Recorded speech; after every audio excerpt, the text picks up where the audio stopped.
Bismillahirrahmanirrahim. Assalamualaikum warahmatullahi wabarakatuh. Salam sejahtera. Terima kasih kepada semua yang menonton di Facebook, di Instagram dan juga di YouTube. Nama saya Nadira Halabshi. Untuk diskusi ringkas pada hari ini, kita akan membincangkan satu isu berkenaan dengan masa depan bola sepak negara.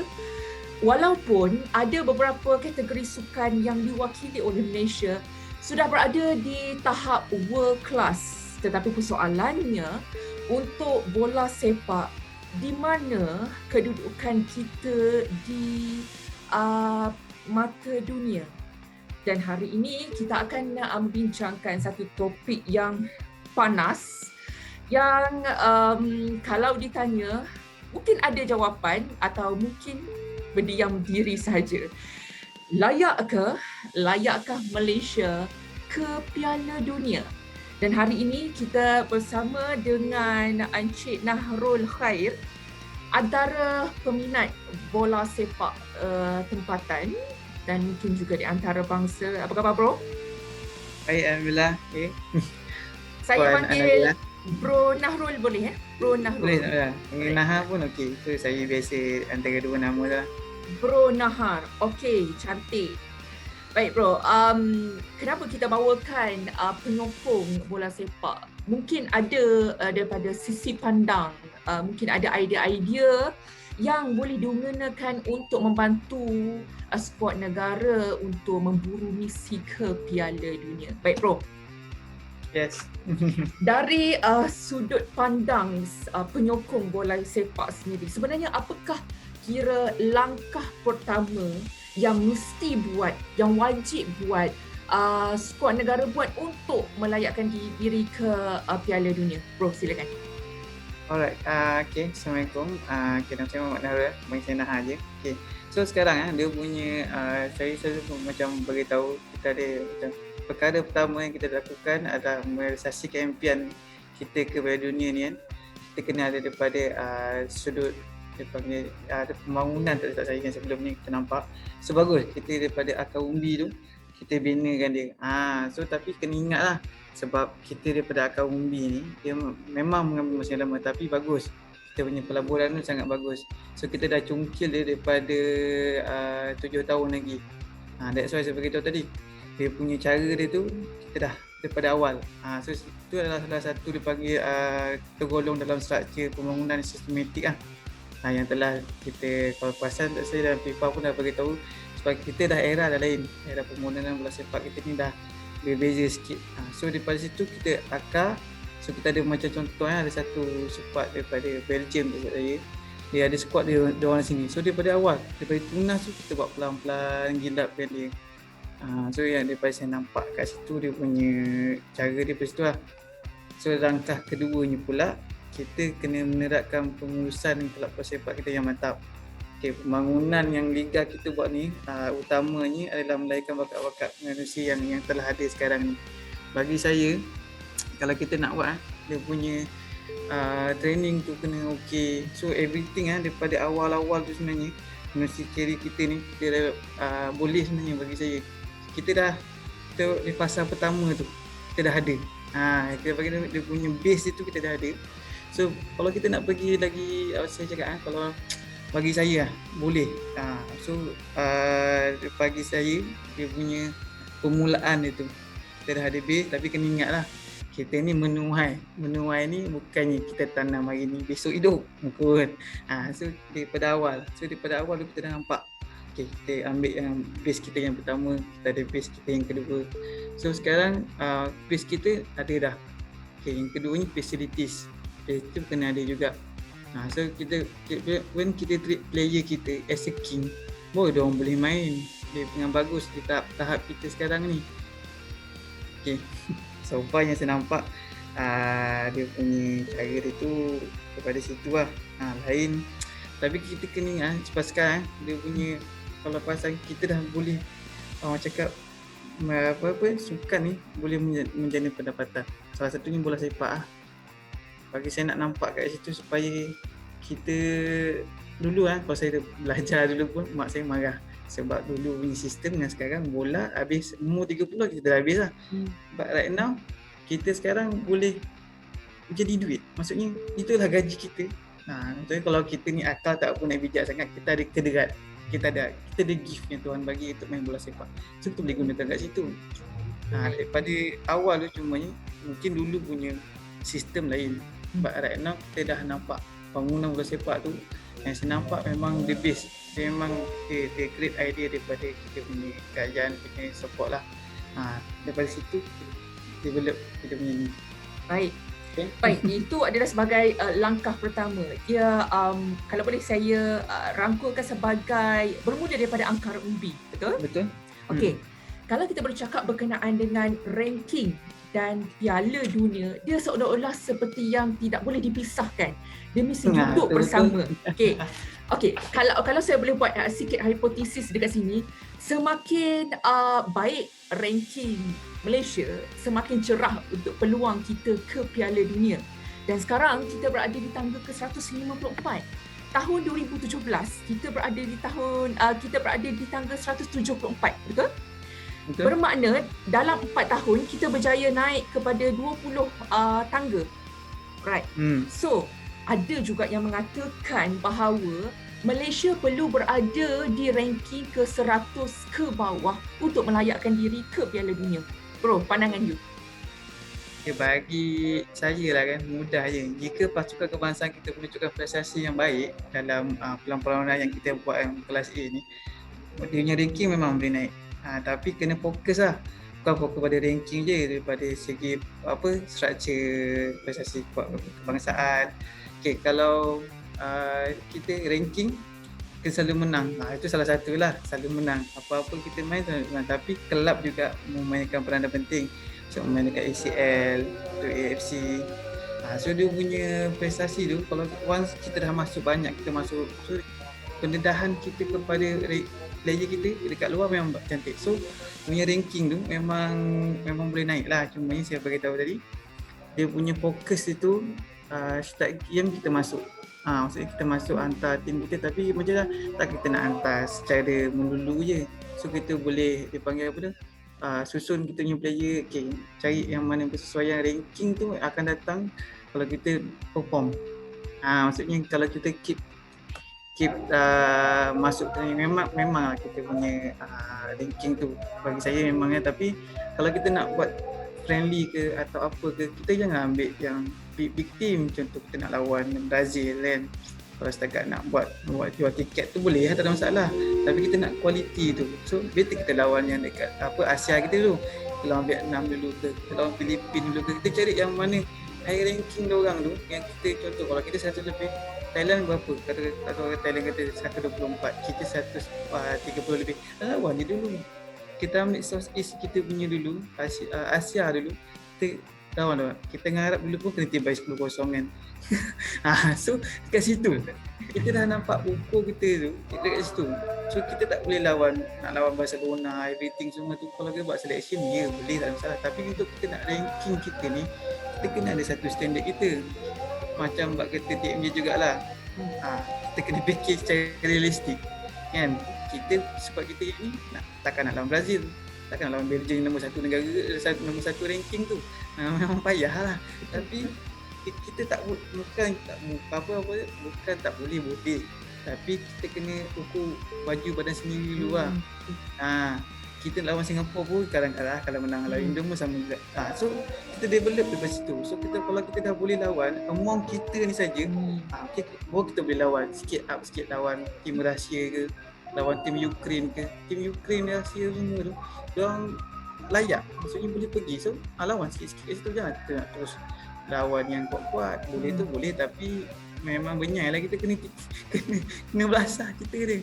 Tapi untuk ranking ni bagi saya memang tak penting. Kita nak cerita ranking pun bukan tak penting, tapi dia ni penting. Untuk ranking kita punya ni memang gitu yang saya nampak lah. Tapi fokus tu, kelab pun dah cantik. Kita ni kelab every year. Contoh memang JDT masuk AFC, kita masuk ACL apa semua tu. So kat situ nampak kita punya dah naik, kita punya kematangan kita. Sebab kita dah expose. Bila kita dah expose dengan luar, baru kita dapat memantapkan kita punya game. Dan ranking will become yang risau ni. Tapi kena fokus lah. Start game tak menang, draw. So point dia tak situ.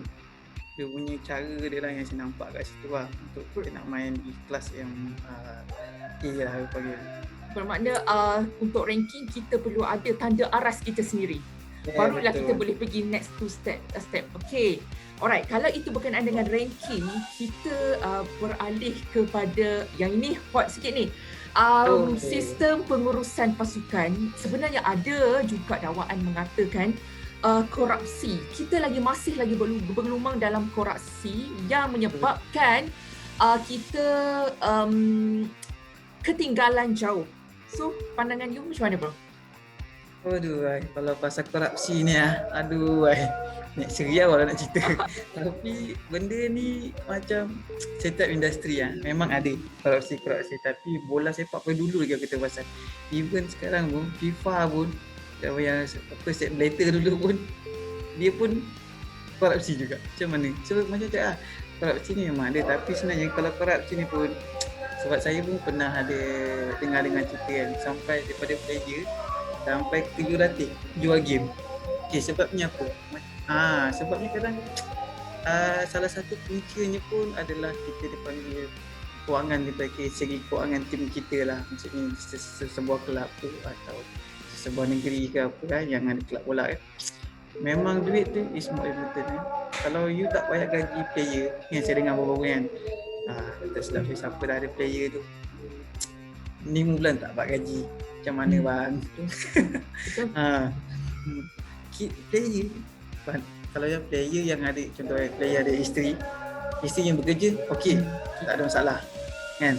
Yang tak bekerja ni, yang dapat isteri tak bekerja, yang mengharapkan player punya gaji kan, 5 bulan tak bayar. Dia ada rumah, dia ada anak, dia ada family, mak bapak dia lagi, kereta, rumah, api, air tu pun, itu semua tu.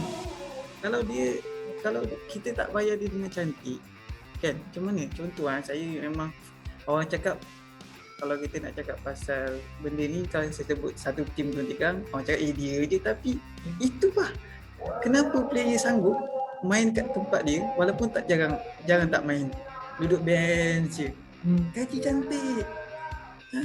Itu je, gaji cantik, dia main happy. So player, bila saya main bola juga, so saya buat di tim saya juga kan, so bila player main kalau dia ada masalah kat luar, even nak masuk dalam dah tak ada masalah, sebab dia dah okay. So sekarang aku gaji dapat, masalah personal itu lain cerita.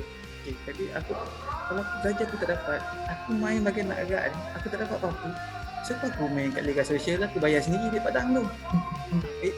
Better aku pergi main kat mana-mana kan, abang bayar aku RM1.5 satu game, main kat Liga Sosial ada je macam tu. Tapi diorang itulah punca pendapatan diorang. That's why kalau dulu punya passion ada, orang start berniaga dah apa semua. But right now saya nampak contoh Syafiq Rahim, dia buat tempat di sini sebab dia tahu habis bola tak tahu nak buat apa dah sekarang. Sama dia jadi coaching atau dia jadi manager, atau setelah dia buat mula keluar baju dia bagus, keluar produk dia sendiri. So dia dah nampak insentif baru dia panggil pengetahuan kita tentang masa depan ni memang quite good lah. That's why ada pendidikan yang untuk ni memang kena ada. Korupsi ni macam saya beritahu, ianya berbalik-balik dekat dia punya kelab dia lah, kewangan dia. Tapi kalau contoh dulu pun ada juga kelab tu elite kan, tapi gaji tak bayar, menang macam-macam ni. Tapi dijanjikan tak sama seperti yang ni. Bila keadaan mendesak, contoh ada 4 bulan bank dah call, apa lagi semua dah call, interest dah naik ni. Kalau bank tak bayar bank ni interest kan, dia nak tak nak dia terdesak. Benda buki tu ada, memang setiap game semua ada, buki tu ada. Tapi kalau kita dah dapat payment cantik, aku semenang, kita takkan ambil lain kan, player itu sendiri yang masalah. Contoh player tu gaji dapat, semua dapat, tapi orang buat offer, mungkin offer dia tinggi, tapi kena fikirlah itu saya cakap tadi, pendidikan. Pendidikan tentang korupsi ni kan. Tapi saya kalau buat korupsi ni tu takut dah saya. Tapi benda tu memang realiti ada. Sampai ke tempat, sampai contoh satu kelab yang dekat luar negara tak ada Juventus tak ada saya kan. 2007 ke 2008 tak saya. Dia drop liga sebab apa? Dia arrange semua game. Itu mungkinlah silap dia punya manager dia. Itu tak tahu takkan luar negara boleh kelab besar-besar itu pun tak gaji nak bayar kan. Tapi itu lain cerita pula. Tapi korupsi itu memang ada sampai kena drop liga sebab itu. Sebab dia arrange game. Itulah cakap. Alright. Benda gini ni saya dah debar sikit. Okay, Pro. Sebelum kita tutup, kita ada baki lebih kurang 4 minit saja lagi. Last question. Yes. Okay. Sekarang kejayaan Malaysia sekarang adalah hasil daripada keberkesanan Coach Tan Cheng Hock atau tim-tim Liga Super. Dan sikit, apakah sebenarnya kan harapan terbesar sebagai penyokong Harimau Malaya untuk skuad kebangsaan? Okey. Untuk kita nak cakap first sekali, kalau nak cakap kita punya berjaya ke belum tu, bagi saya tak berjaya lagi lah. Tetapi kita berada di landasan yang betul. Pasal kita melihat dari prestasi-prestasi skuad kebangsaan kita, dan yang terbaru-baru ni kelab-kelab semua dah disuasakan. Maksudnya negeri-negeri yang tu dah jadi kelab, maksudnya kita dah disuasakan. Tapi jangan kita saling buku je. Masalah keuangan tu masih ada lagi. Itu yang kita tak nak. Tukar tapi duit nak tunggu bajet daripada tu memang tak boleh lah. Tapi daripada situ. Tapi kejayaan kita ni yang saya nampak, bagi saya untuk nak ke World Cup tu, biar bagi saya lah realistik, kita take Piala Asia dulu. Masuk Piala Asia, baru kita merit itu naik daripada 10 tahun lepas. Tapi nak cakap daripada keberkatan Tan Cheng Hock tu tak juga sebenarnya. Tapi dia banyak faktor daripada head coach pun juga. Tapi yang sebelum ni pun bagus. Contoh macam Raja Gopal bawa menang Piala AFF. Lepas tu yang Datuk seorang lagi tu yang sekarang under 23 siapa nama Datuk, saya lupa juga lah. Yang itu pun bagus. Cumanya dari segi dia pemilihan pemilihan coach tu memang kena ada. Tapi dari segi kedudukan itu semua kena ambil, back staff pun tengok, player kena tengok. Tapi nak tengok pada kebersamaan player-player sekarang ni, saya nampak memang mostly kalau tengok skuad kebangsaan dah macam GT2 saya tengok dah. Kebanyakan ni sebab daripada situ, sebab saya bukan nak beli situ lah. Kakak kita lagi kan macam kat kondisi GDT je macam.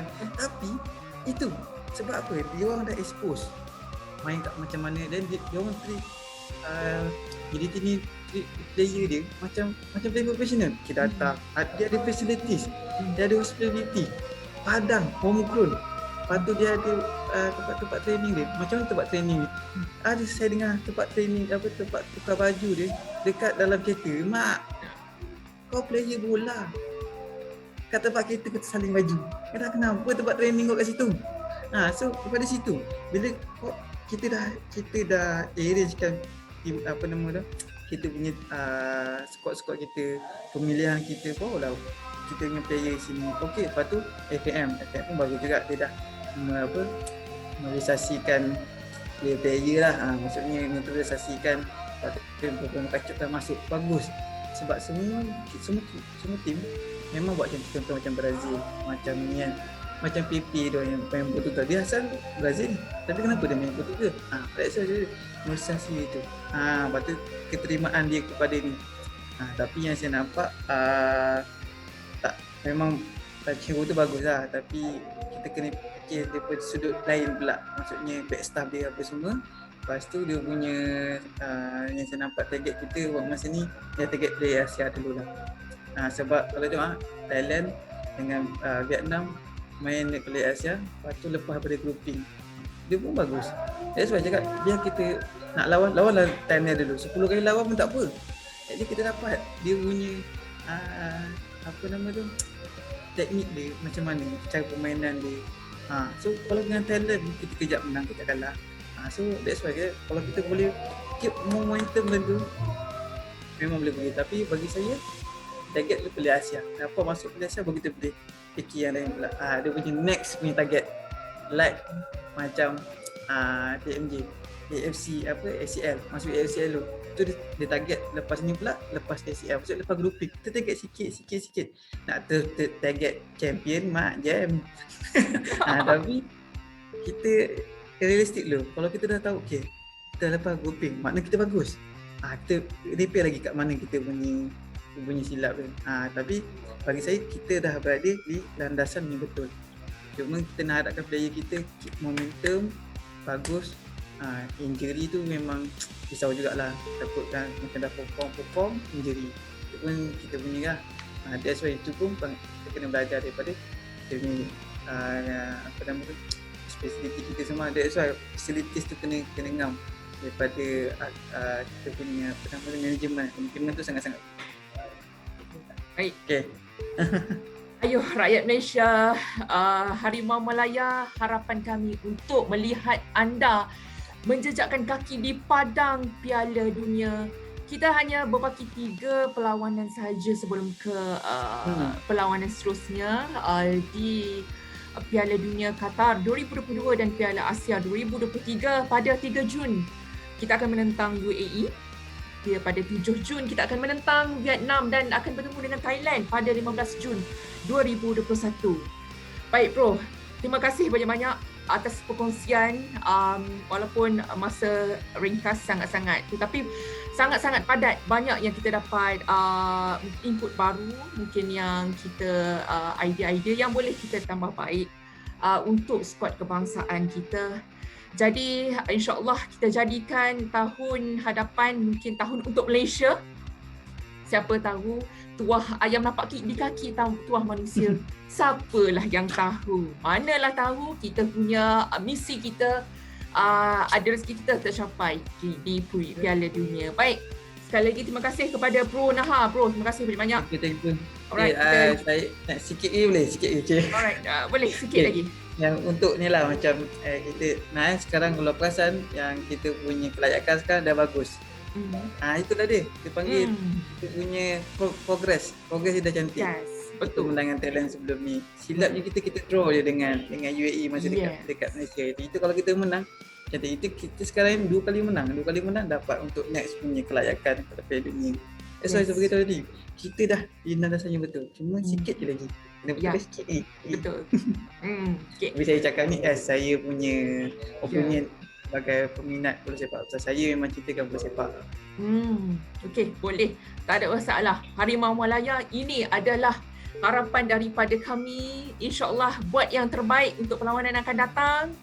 Jadi majulah sukan negara. Terima kasih banyak-banyak. Saya Nadirah Al-Habsyi. Kita jumpa lagi. Assalamualaikum warahmatullahi wabarakatuh. Waalaikumsalam.